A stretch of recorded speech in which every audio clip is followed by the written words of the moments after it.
Assalamualaikum warahmatullahi wabarakatuh. Perkenalkan, nama saya Robiman Wahyu, mahasiswa jurusan Pendidikan Bahasa Inggris. Dan di video ketiga saya kali ini, saya akan membahas yaitu tentang PSBB. Jadi, apakah kalian tahu apa itu PSBB dan apa fungsinya? Seiring dengan semakin gencarnya strategi pemerintah dalam menanggulangi penyebaran virus corona yang masih mewabah hingga saat ini, istilah PSBB sepertinya juga sudah mulai familiar di telinga masyarakat Indonesia. Jadi, PSBB itu sendiri merupakan singkatan dari pembatasan sosial berskala besar yang dianggap mampu mempercepat dan penanggulangan sekaligus mencegah penyebaran virus corona yang semakin meluas di Indonesia. Dilansir dari okezone.com, Presiden Joko Widodo telah menekan peraturan pemerintah nomor 21 tahun 2020 tentang PSBB dalam rangka percepatan penanganan coronavirus.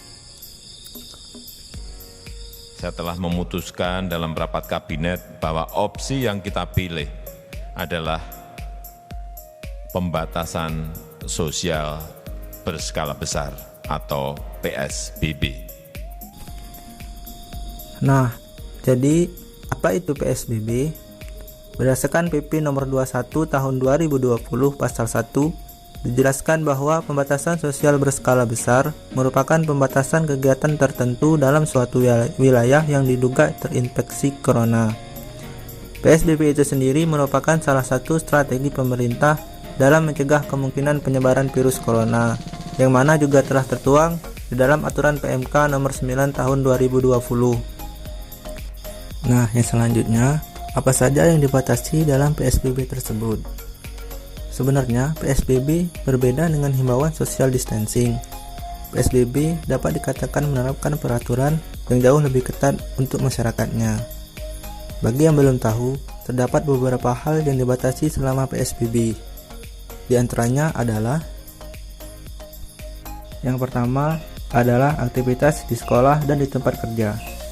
Membatasi aktivitas sekolah dan di tempat kerja masuk ke dalam hal yang harus diperhatikan selama PSBB berlangsung, kecuali kantor atau instansi strategi yang memberikan pelayanan ketahanan atau keamanan, ketertiban umum, kebutuhan pangan, bahan bakar minyak atau gas, kesehatan, perekonomian, keuangan, dan kebutuhan dasar lainnya. Yang kedua, kegiatan keagamaan. Masyarakat juga dihimbau untuk sementara waktu tidak melakukan aktivitas di luar rumah yang berkemungkinan untuk berkontak dengan sekumpulan orang dalam jumlah banyak. Yang ketiga, kegiatan di tempat atau fasilitas umum. Selama PSBB, kegiatan yang berselenggarkan di tempat atau fasilitas umum harus dilaksanakan dalam bentuk pembatasan jumlah orang dan pengaturan jarak atau physical distancing. Yang keempat, kegiatan sosial dan budaya. Sama halnya dengan kegiatan di tempat atau fasilitas umum, pembuatan kegiatan sosial dan budaya juga harus diadakan dalam bentuk pelarangan kerumunan orang. Larangan ini juga berpedoman pada pandangan lembaga adat resmi yang diakui pemerintah dan peraturan perundang-undangan. Dan yang terakhir, operasional transportasi umum. Selama masa PSBB, transportasi umum masih beroperasi seperti biasa. Hanya saja, pembatasan dilakukan dengan memperhatikan jumlah penumpang yang naik serta menjaga jarak antar penumpang.